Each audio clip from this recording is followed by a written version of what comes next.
Magandang araw mga kaibigan. Pag-usapan natin ngayon yung mga post sa social media na nagsasabi na mas malala daw ang traffic sa Davao City kumpara sa Metro Manila. So merong picture na ipinapakita doon na talagang malala yung traffic situation sa Davao City kung titignan mo yung picture, ano? Kaya lang ito, ako mamaya magbigay ako ng sarili kong experience. Kasi taga Mindanao ako. Diyan lang ako sa Bukidnon. Malapit kami sa Davao. Madalas kaming magbiyahe sa Davao. Kaya kibit balikat ko lang yan. Kung ako yung tatanungin, hindi totoo na malala ang traffic sa Davao. Kung bakit, explain ko mamaya. Ito lang. I-share ko sa inyo ang post ni June Abenes. Sabi niya, Davao traffic picture is fake. Ano? Basta merong nailagay dito, hindi nyo na makita eh. Basta yung kumakalat, nakikita nyo na grabe talaga ang, kung basihan mo yung picture na yon, grabe ang traffic. Yan daw ang Davao. Kaya lang, sabi ni June Abenes, fake yung picture na yon. Sabi niya, confirm, 100% it's a fake news. The traffic jam in the picture is not in Davao City. It is in EDSA Guadalupe Bridge in Makati heading to Mandaluyong City. Yun pa ang hinala ko eh. Pagtingin ko, parang hindi wala mang ganyan sa Davao. Sabi ko, kaya lang, wala, hindi ko lang binigyan ng pansin kasi alam ko na hindi totoo. Maniwala kayo sa aming taga Mindanao. Kung mag-traffic man, yes, dahil malaking syudad. Kaya lang, hindi kasing tindi ng traffic sa Metro Manila. Ako, takot na takot akong pumunta ng Metro Manila. Ang kinakatakutan ko, traffic. Sa Davao, kahit doon ako tumira. Ang dahilan dyan, kung bakit mabagal, may speed limit. I think 30 kilometers per hour lang ang speed limit dyan eh. Hindi ka pwedeng tatakbo ng mabilis. Kaya dahil may speed limit, mabagal talaga ang daloy ng trapiko. Kailan gumagalaw?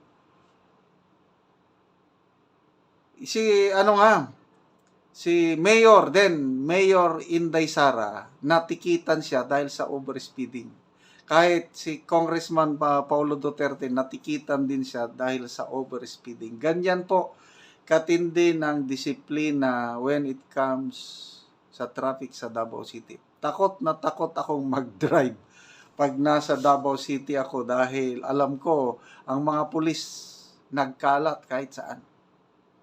Okay, so balikan natin itong picture. So, basta yung nakikita nyo na picture, kung may makita kayong picture na sinasabi na overtaken na ng Davao as worst traffic problem sa Pilipinas ang Manila, hindi totoo yun. Yung picture nga nakalagay, hindi yan sa Davao. That's in Guadalupe, sabi ni June Abenes. EDSA Guadalupe Bridge in Makati heading to Mandaluyong City. The first picture is from Google Map in EDSA Guadalupe Bridge. The next is on the news depicting traffic in Davao City. The billboard, the overpass, the fence, and the island are exactly the same. Okay, so magbasa tayo sa mga comments. Sinisira lang nila ang Davao City. Okay. Tom Alfred, wow, may bus lane na pala ang Davao. Yun nga, yung nasa picture, may bus lane. Wala namang bus lane sa Davao. Okay.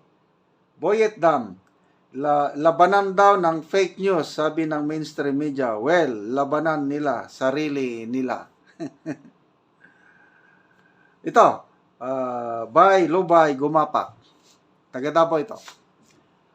I am a native and born in Davao region. Walang 8 lanes ang Davao City. Kahit mismo sa coastal road. Sinira nila ang imahe ng lungsod na maayos, masagana, peaceful at safe. Ganito na ba ka-desperate ang mga kalaban sa politika at media sa mga Duterte? I can conclude that Davao City is the safest city in the Philippines. Naglalakad ako mula sa aking staying hotel going to Bangkaruhan Public Market from 11 p.m. at namamasyal sa mismong market para bumili ng durian at pomelo at bumalik ako sa hotel by 4 a.m. Naglalakad sa ibang mga kali, walang nangyari sa akin. Wala akong nakitang mga tao nag-iinom at nakahubad sa labas ng kanilang bahay. Well-disciplined ang mga tao ng Davao City. Nice place to live until your death. If still Duterte family in politics and manage the city. Wow! Yun ang patotoo. Ulitin ko nga, Bukidnon ako. So, madalas kami sa Davao. Napaka-hapsay. Kung sa Bisaya, napaka-hapsay ang Davao. Kung yung traffic, yes, may traffic. Basta nasa malalaking syudad, may traffic. Kailang hindi kasing tindi ng traffic sa Metro Manila.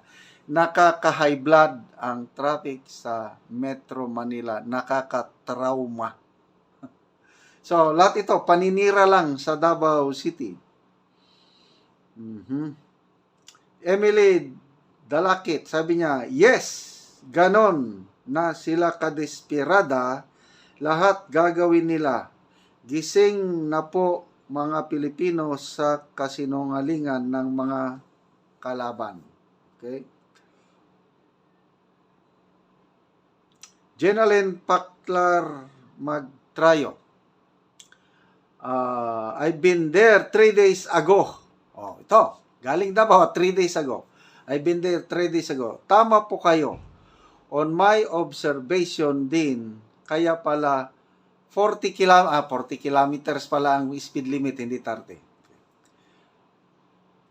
My observation, kaya pala 40 kilometers per hour lang ang takbo ng mga sakyanan sa loob ng city dahil ang mga tao doon ginagalang ang pedestrian lane at doon sila mismo tumatawid. Kudos to Duterte family. Ito, 3 days ago, galing sa Davao, wala naman daw traffic na anuhan. So lahat yan, paninira lang sa liderato ng mga Duterte sa Davao. Ito, merong post ni Cresset Laurita Chu tungkol pa rin sa traffic o transport system sa Davao. Isinare niya ang ng Mindavote tungkol ba sa high priority bus system project ng Duterte administration. Kinansela ng Marcos administration ang pondo. Ganito. Councilor Conrado Baloran said, there's a possibility that the high priority bus system project will not be implemented due to the cancellation of its budget. Hatag bawi sila. So napunduan ha. Kailang ang DOTR parang binawi. Grabe. Ano na talaga? Garapala na. Dahil lang sa kaaway sa politika. Gikumpirma ni Committee on Transportation and Communication Davao City Councilor Conrado Baloran na gibawi ng kasamtangang administrasyon, itong Marcos administration, ang budget alang sa high priority bus system project umas na ilang Davao Bus Project dinhi sa Dakbayan. Gibutyag, Bisaya ng pampala ito. Basta hindi na yung 73.4 billion na whole budget ng project ay 52 billion ang galing sa Asian Development Bank at ang remaining ay galing sa Davao City.